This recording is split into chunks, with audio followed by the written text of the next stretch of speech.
மதிமுக சார்பில் திருச்சி மக்களவை தொகுதியில் மதிமுகவுடைய முதன்மை செயலாளர் துரை வைகோ போட்டியிடுகிறார்.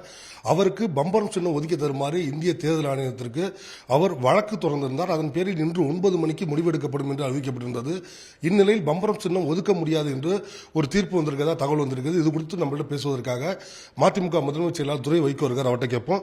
சார், இப்ப இந்த என்ன மாதிரி அறிவிப்பு வந்திருக்கு, அதை பற்றி சொல்லுங்க. நீங்க தீர்ப்பு சொன்னீங்க தவறு. நீதிமன்ற தீர்ப்பு கிடையாது. நீதிமன்றத்தில் நீ சொல்லல. எலெக்ஷன் கமிஷன் என்ன சொல்லியிருக்காங்கன்னா, நாங்க பம்பரம் சின்னம் நாங்க மதிமுகவுக்கு கொடுக்க முடியாதுங்கிற சொல்லியிருக்கிறாங்க. நாங்க election symbols reservation and allotment ஆர்டர்ங்கிற ஒரு இதுபடி அதுபடி நீங்க சின்னம் கொடுக்க முடியுங்கிற அந்த சட்டத்தின்படி தான் நாங்க அப்ளை பண்ணியிருந்தோம்.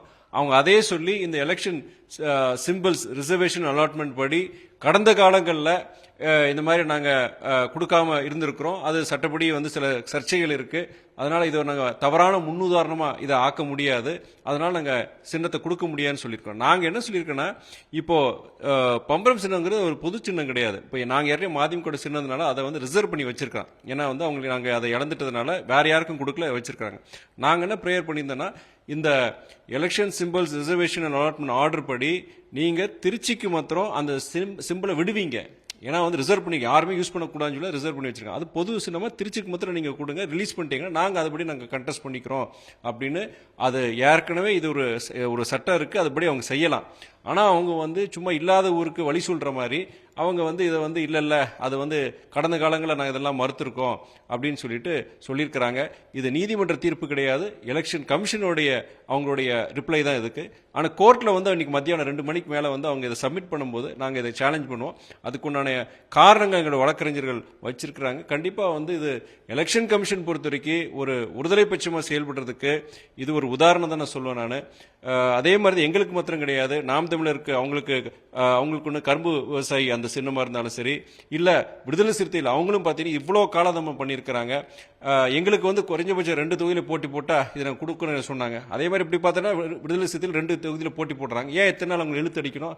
அதே நேரத்தில் பாஜக கூட்டணியை சேர்ந்த தமாகவுக்கும் அண்ணன் டிடிவியோடைய இதுக்கும் அவங்க கொடுக்குறாங்க. அதனால இது என்னன்னா வெட்ட வெளிச்சமா அது இன்னைக்குடைய ஒன்றிய பாஜக அரசு இன்னைக்கு ஒன்றிய ஸ்தாபனங்களை வச்சுக்கிட்டு அவங்க இஷ்டத்துக்கு அவங்க எதிர்கட்சிகளை ஒடுக்கிறதுக்கு உண்டான முயற்சிங்கிறது இது ஒரு உதாரணம் தான். இப்ப சார், இப்ப தேர்தல் நெருங்கி வருது. இப்ப சின்னம் இப்ப மதியானம் நீதிமன்றத்துக்கு வருதுன்னு சொல்றீங்க.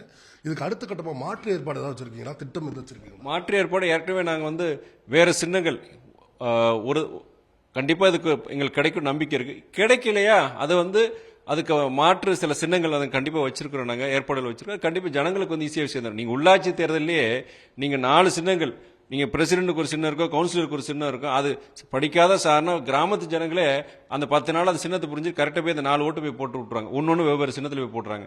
அதனால அது ஒரு பெரிய இஷ்யூ கிடையாது. இது தேவையில்லாம எலெக்ஷன் கமிஷன் இதுக்கு வேணே முட்டுக்கட்ட போடுற மாதிரி தான் தெரியுது. இது கண்டிப்பா நாங்க நீதிமன்றத்தில் நல்ல தீர்ப்பு வரும். அப்படி இல்லாட்டி மாற்று ஏற்பாடுகள் வச்சிருக்கிறோம். நாங்க ஒருவேளை உங்களுக்கு சின்னம் கிடைக்காத பட்சத்தில் உதயசூரிய சின்னத்தில் நீங்க போட்டியிடுவதற்கான வாய்ப்புகள் எது இருக்கா?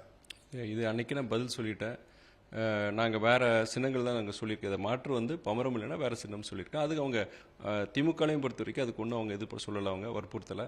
அது அந்த அன்னைக்கியோட நிகழ்வு கடந்து போயிட்டு நம்ம திரும்பி அதை பற்றி நம்ம ஞாபகப்படுத்த வேண்டாம், பேச வேண்டாம். அவரை பொறுத்தவரை உறுதியாக தனிச்சின்னத்தில் போட்டியிடுவது என்பதுதான் உறுதியாக இருக்கிறார் தேவப்பிரியன்.